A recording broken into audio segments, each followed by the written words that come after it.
Hello guys, what's up? Welcome back to my YouTube channel. So my name is QSR Vlogs. So for today's videos, ituturo ko sa inyo step by step kung paano mag-change ng pangalan sa ating Facebook page.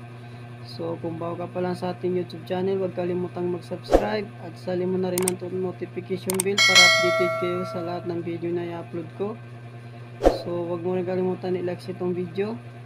So bago tayo magsimula, intro muna.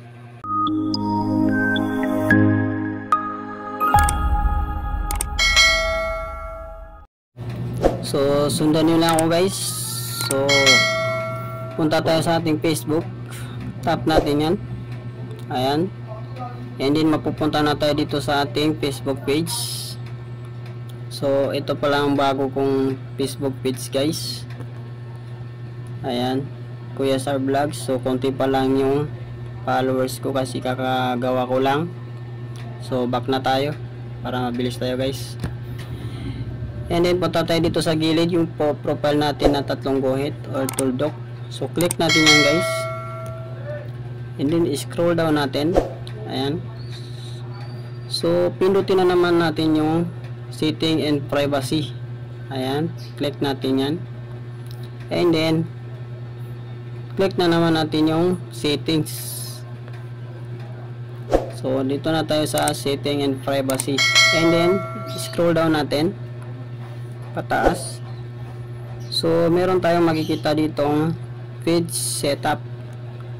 So itatap natin yan guys, i-click natin yan guys, click natin, ayan, and then nandito na tayo sa page setup.